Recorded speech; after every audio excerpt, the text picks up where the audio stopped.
Hello guys, I hope you are doing well and your study is also well. मैं आशा करता हूँ कि आप अच्छे होंगे और आपकी पढ़ाई भी बहुत अच्छी तरीके से चल रही होगी। तो दोस्तों, डिस्कस करते हैं। आज हम एक और नई टॉपिक के साथ शुरुआत करते हैं। उससे पहले बता दें कि इंट्रोडक्शन ऑफ पॉलिनोमियल में जो पार्ट 2 में मैंने बताया, उसमें थोड़ा सा एक मिसिंग पार्ट हो गया है। एक्चुअल में आप लोग शायद ध्यान अगर दिए होंगे, बहुत अच्छी बात है। थोड़ा सा बताने से मैं भूल गया हूँ वहाँ पर, तो पहले उसको थोड़ा सा कवर कर देते हैं। उसके बाद फिर आज जो टॉपिक है वो स्टार्ट करते हैं एक्चुअल में, तब फिर आते हैं। तो पहले वहाँ पर जो मैंने ग्राफिकल रिप्रेजेंटेशन ऑफ पॉलिनोमियल जो मैंने बताया था, तो उसी ग्राफ में थोड़ी चीज़ें बहुत इंपॉर्टेंट जो टॉपिक है, बहुत इंपॉर्टेंट सा पॉइंट भूल गए हैं, जो इस चैप्टर के जो मेन थीम है उसमें एक बहुत बड़ा रोल प्ले करता है। इस रिगार्डिंग मैंने कहा कि बताना बहुत ज़्यादा ज़रूरी है। तो आइए फिर उस ग्राफिकल रिप्रेजेंटेशन को एक बार ग्राफ बनाते हैं, फिर उसी में बताते हैं।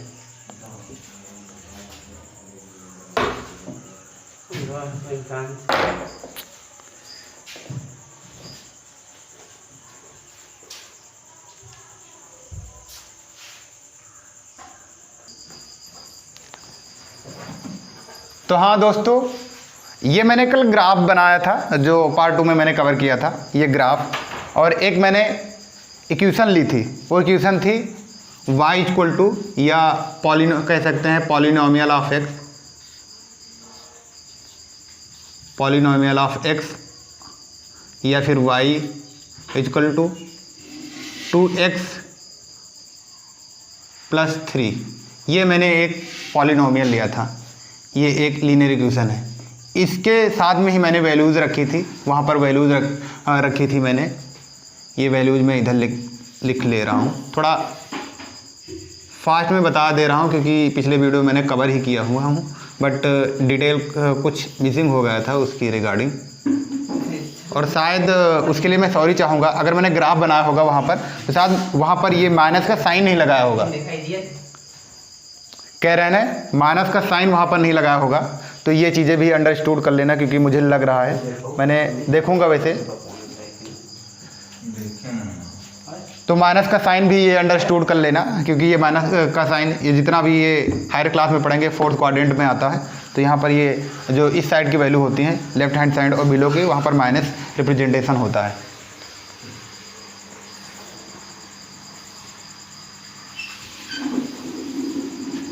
हाँ, तो यहाँ पर x की हो गई वैल्यू, यहाँ पर हो गई p of x, p of x लिख सकते हैं, या फिर y आर वाई। यहाँ पे x की वैल्यू मैंने वहाँ पर 0 से लिया था। अगर इसमें हम 0 रख सकते हैं, क्योंकि पिछला वीडियो आप लोग देखेंगे तो इसमें समझ में आ गए। तो यहाँ पर 0 एक बार रख कर बता दे रहा हूँ, आगे फिर आप बैक वाले वीडियो में देख लीजिएगा। 2 0 0 हो जाएगा प्लस 3, यानी जब 0 रखेंगे वहाँ पे तो 3 आएगी। अगर 1 रखते हैं तब फिर क्या आएगी, 2 1 1 और 3 5 हो जाएगा, यानी 1, यहाँ पर 5। अगर यहाँ पर हम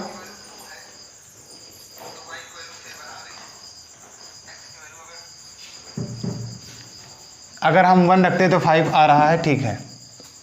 अगर हम 2 लेते हैं वैल्यू, तब फिर कितनी आती है, 2 2 4, 4 प्लस 3 हो जाएगा 7, और -2 ले लेते हैं, -2 भी लिया था वैल्यू वहाँ पर, तो हो जाएगा 2 के वैल्यू रखते हैं यहाँ पर, तो -2 अगर लेते हैं 2 2 4, यानी -4 प्लस 3 यानी -1,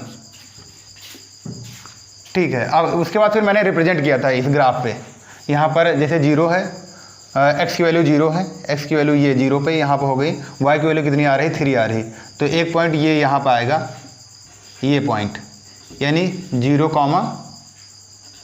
3, y की वैल्यू 3 है इस रिगार्डिंग। दूसरा कहा 1, x की वैल्यू 1 है, x की वैल्यू 1 है, y की वैल्यू कितना है, 5 है, यानी यहाँ पे आ जाएगा पॉइंट हमारा। ये सीधे ग्राफ पे बनाएंगे। मैंने बताया था कि ग्राफ पे बनाएंगे तो बहुत सही से बनेगा एक्चुअल में। ये यहाँ तक यहाँ पे हो जाएगा, यानी ये पॉइंट हो जाएगा, कितना हो गया, 1, 5। दूसरा है 2, 7, यानी 2, x की वैल्यू 2 है और y की वैल्यू 7 है, y की वैल्यू 7 है। ये चला जाएगा यहाँ पर, ये यहाँ पे आ जाएगा, यानी 2,7 और बड़ा बना दे रहे हैं। आप लोग हमारे वीडियो में ज़रूर कमेंट करिएगा आपको कहीं पर भी अगर मिस्टेक लग रही है, क्योंकि मैं कोशिश करता हूं कि कोई भी मिस्टेक ना हो और बेटर तरीके से आपको कंसेप्ट को बताएं। फिर भी अगर आपको कहीं पे लगता है, मैं वैसे करेक्ट करने की अपनी तरफ से, इसीलिए मैं 100% कोशिश करता हूं, क्योंकि अभी स्टार्टिंग ही है इस रिगार्डिंग। धीरे धीरे सारी चीज़ें एकदम A to Z आपको मिलेंगी। 2,7 हो गया, और -2 अगर वैल्यू लेते हैं, x की वैल्यू -2 ये यहाँ पे आ जाएगी और y की वैल्यू -1 हो जाएगी, यानी यहाँ पे आएगा ये x की वैल्यू -2 अगर यहाँ लेते हैं, यानी ये यहाँ पे पॉइंट, और इधर से ये सॉरी यहाँ पे आएगा, यहाँ पर यानी इस जगह पे आएगा, यानी पॉइंट हो जाएगा -2,1। अब यहाँ से मिलाते हैं हम, ये देखते हैं यहाँ से एक क्या है, सीधी लाइन। देखें तो ये सारे पॉइंट एक सीधी लाइन में है, यानी ये यहाँ से मैं ड्रा कर दे रहा हूँ सभी पॉइंटों को मिलाते हुए।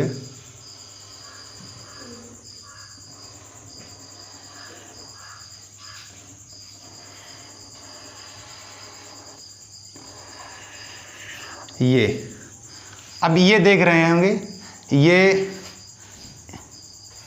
एक सीधी लाइन, यानी ये जो यहाँ पे पॉलिनोमियल लिखा हुआ, यानी ये जो इक्वेशन लिखी हुई है, ये इक्वेशन जो मैंने पिछले वीडियो में कवर किया था, इसी इक्वेशन का ये ग्राफिकल रिप्रेजेंटेशन है। यानी इसे हम कह सकते हैं, ये जो लाइन है, आगे भी पढ़ेंगे, इसी क्लास 10th में ही आप लोग पढ़ेंगे, वहाँ पर और अच्छी तरीके से आपको समझ में आ जाएंगी चीज़ें। वहाँ पे जब रैखिक समीकरण के बारे में पढ़ेंगे, यानी लीनियर इक्वेशंस के बारे में पढ़ेंगे, तो वहाँ पे और थोड़ा ज़्यादा क्लियर हो जाएंगी। यहाँ पे तुम्हें एक ब्रीफ आइडिया दे रहा हूँ, यानी इसे कह सकते हैं y = 2x + 3 कि ये इस इक्वेशन की ये लाइन है, ये ग्राफिकल रिप्रेजेंटेशन है।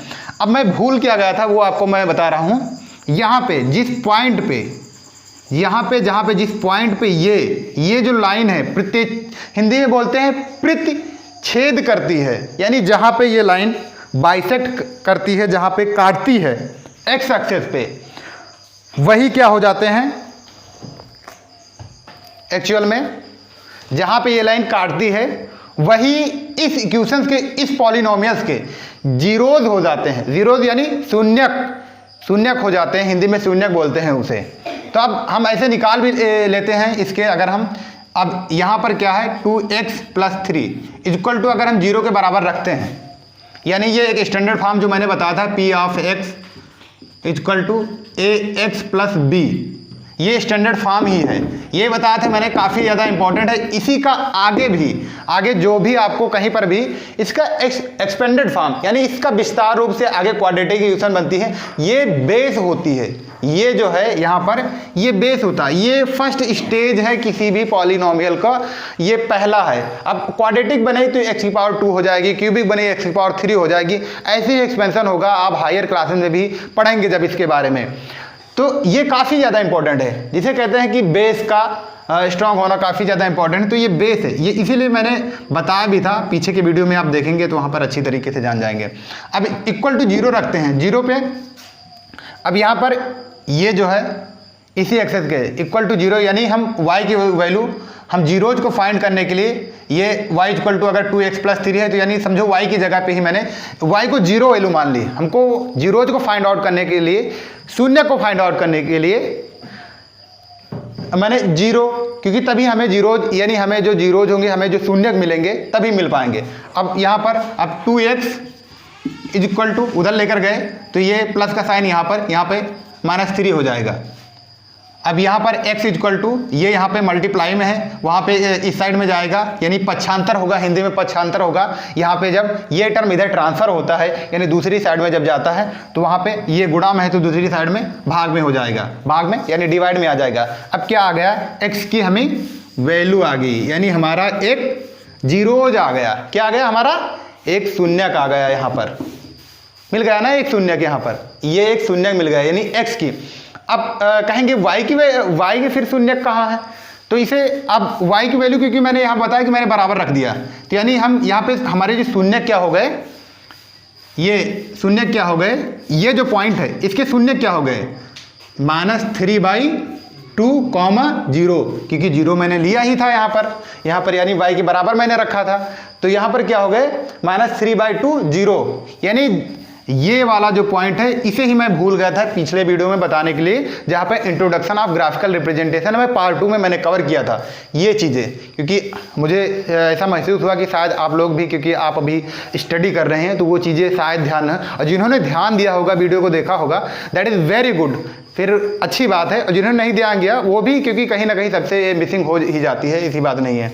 तो यहाँ पर ये पॉइंट हमारा क्या कहलाया, जहाँ पे प्रतिच्छेद करती है, क्योंकि किताब में भी बहुत अच्छी तरीके से एक्सप्लेन किया गया है, और वहाँ पर भी इसे ही बहुत अच्छी तरीके से बताया गया है, क्योंकि इसे ही इस पॉइंट को फाइंड आउट करने के लिए वहाँ पर ग्राफिकल रिप्रेजेंटेशन का एक आइडिया दिया गया है। तो ये पॉइंट हमारा क्या होगा, ये जो पॉइंट एक्स एक्सिस जहाँ पे इसके वैल्यू हो गई -3/2, 0, यही हमारा ये दिया हुआ पॉलिनोमियल के शून्यक हैं, ये हमारे शून्यक हैं, जहाँ पे एक्स एक्सिस पे काटती है उस जिस पॉइंट पे, तो ये काटती है। आप अगर ग्राफ में इसे ही बनाएंगे तो वहाँ पर -3/2 पे ही एकदम एग्जैक्ट काटेगी आप ग्राफ में। यहाँ पे तो मैं व्हाइट बोर्ड पे बता रहा हूँ, आप ग्राफ पे एक बार चेक करिएगा, एक बार बनाइएगा वहाँ पर, ऐसी बात नहीं, क्योंकि अभी आपका जो क्लास 10th का सिलेबस बहुत बड़ा सिलेबस नहीं है। आप अगर एक कॉन्टीन्यूटी के साथ स्टडी करते हैं, एक लगातार पढ़ाई के साथ, क्योंकि पढ़ाई में कॉन्टीन्यूटी होना का बहुत ज़रूरी है। किसी भी काम में आप अगर मन से अपने आप को देते हैं तो वो कोई भी चीज़ कहते हैं शिद्दत से चाहो ना तो सारी कायनात उसे मिलाने में एक कर देती है। किसी भी चीज़ को अगर शिद्दत से चाहे तो आप पढ़ाई भी अगर मन से करते हैं ना तो पढ़ाई खुद चाहती है आपके अंदर आने के लिए। तो काफ़ी ज़्यादा इंपॉर्टेंट है, आप जो भी काम करिए ईमानदारी के साथ करिए, ऑनेस्टी के साथ करिए, वो काम भी आपसे प्यार करने लगेगा। तो यहाँ पर ये बताना मैं भूल गया था, इसे अब बोलते हैं, ये इस पॉलिनोमियल के जीरोज हैं, यानी शून्यक हैं, ये इसके जीरोज हैं, हिंदी में इसे शून्यक बोलते हैं, इंग्लिश में बोलते हैं जीरोज, ये इसके जीरोज, इसके जीरोज इंग्लिश में बोलते हैं।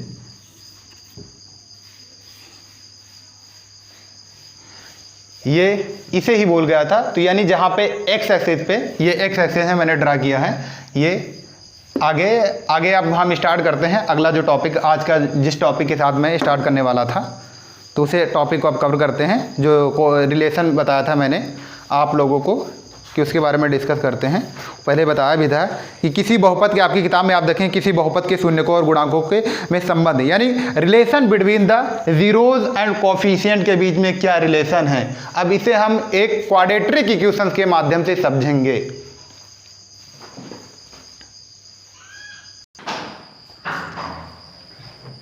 तो गाइस अब स्टार्ट करते हैं फिर, यानी किसी बहुपद के शून्यकों और गुणांकों में संबंध, हिंदी में आपके एनसीईआरटी की बुक में लिखा हुआ है जो टॉपिक है, और इंग्लिश में बोलते हैं relation between the zeros and coefficient of polynomial.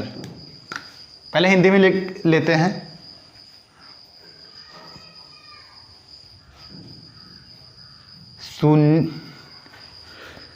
शून्याङ्कों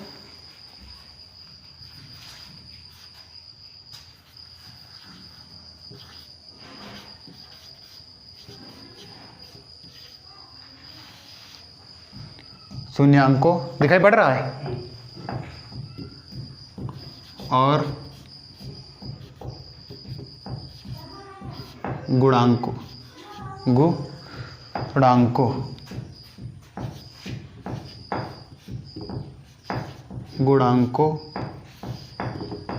शून्याङ्कों और गुणांकों के बीच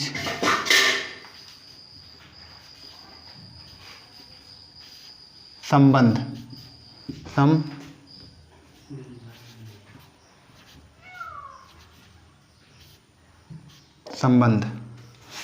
इंग्लिश में बोलेंगे zeros and coefficient, relation between the zeros and coefficient, English में बोलेंगे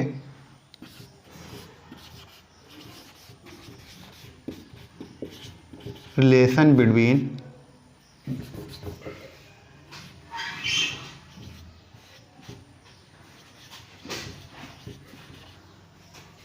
zeros एंड कोफिशिएंट।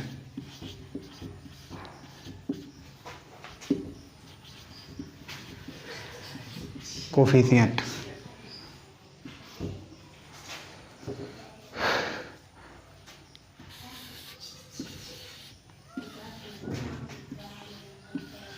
आइए एक पहले एग्जांपल ले लेते हैं, एक उदाहरण ले लेते हैं, हाँ, फिर उससे समझते हैं अच्छी तरीके से।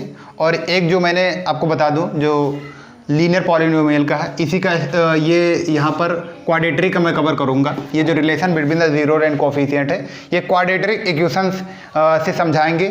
और ये जो लीनियर इक्वेशंस है ax प्लस बी वेयर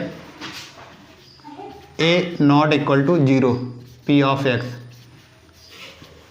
ये लीनियर का है और यहाँ पे कवर करेंगे ये, क्योंकि इसी मैंने नोट डाउन कर दिया है और बेस है। और यहाँ पर जो लेंगे वो क्वाड्रेटिक इक्वेशन का लेकर के यहाँ पे एक्सप्लेन करेंगे।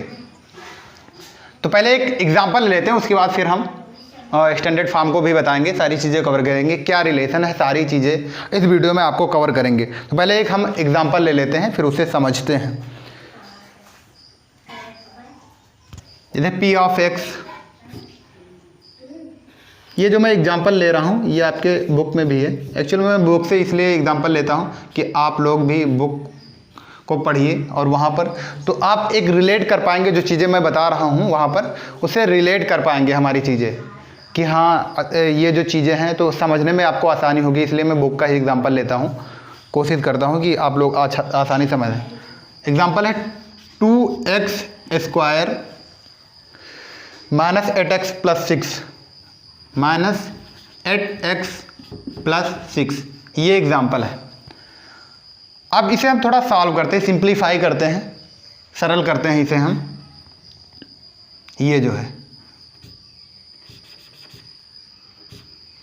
अब आप इसे सॉल्व करने के लिए यहाँ पर देखिए x का जो कोफिशिएंट है, यानी ये जो क्वाड्रेटिक इक्वेशन है, ये एक क्वाड्रेटिक इक्वेशन है।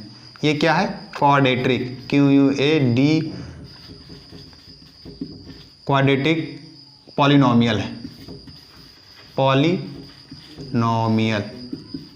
ये क्वाड्रेटिक पॉलिनोमियल है। यानी इसे हम बोलते हैं जिसकी पावर 2 हो, जिसकी पावर 2 हो से क्वाड्रेटिक पॉलिनोमियल बोलते हैं। क्वाड्रेट का मैंने मीनिंग भी बताया था, क्वाड्रेट का मीनिंग होता है वर्ग यानी स्क्वायर।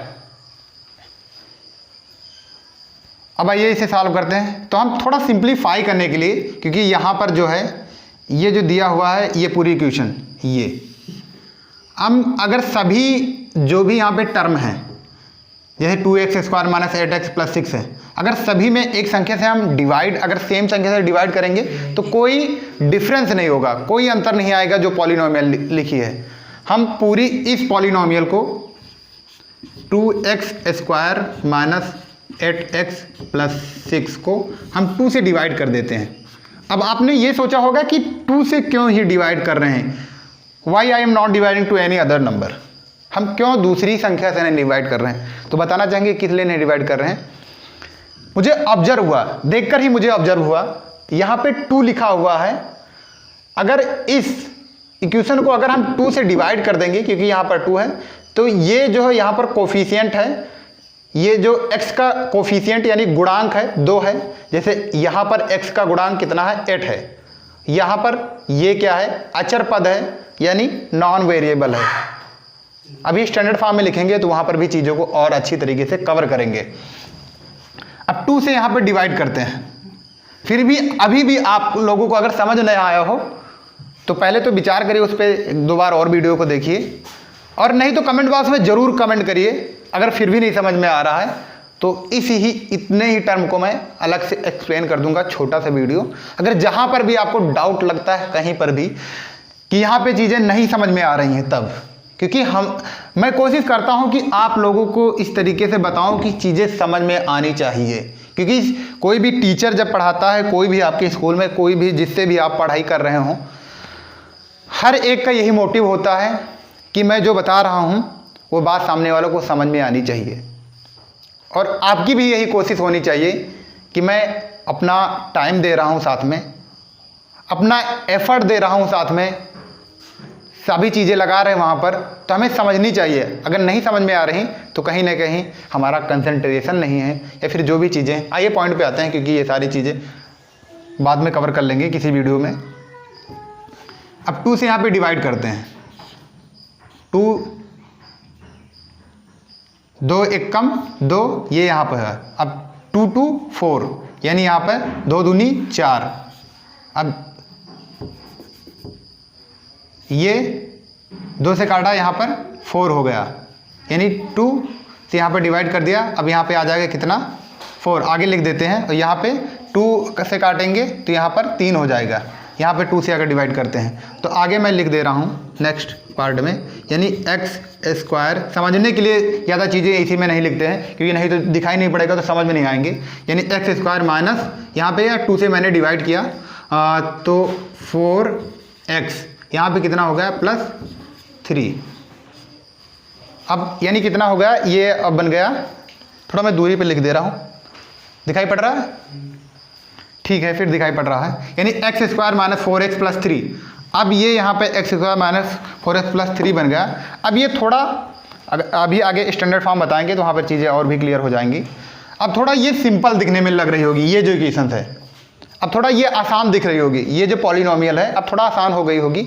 अब इसे हम फैक्टराइज कर लेते हैं, यानी ये वाला जो टर्म है इसे हम इस तरीके से तोड़ेंगे इसे, कि यहाँ पर अगर हम ऐड करें तो हमें वहाँ पर 4 आना चाहिए।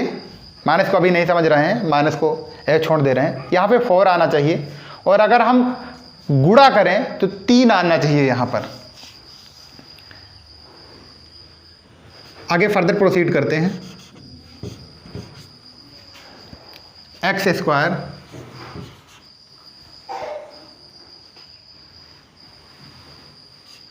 माइनस 3x माइनस x + 3,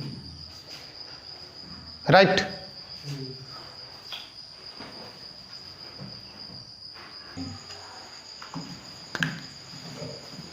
हाँ, तो देखते हैं दोस्तों, फिर अब आगे और प्रोसीड करते हैं।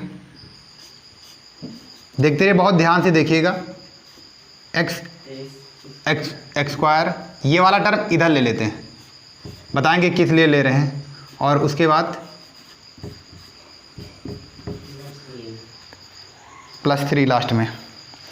अब एक्चुअल में क्या होते हैं, जब हम लोग पढ़ाई करते हैं तो यहाँ पर, यहाँ तक तो ठीक है, कोई दिक्कत नहीं है यहाँ तक, क्योंकि मैंने उसे 2 से डिवाइड कर दिया। जो पिछली कक्षाओं में डिवीज़न का रूल पढ़ लिए हैं, सिंपल सा फंडा है।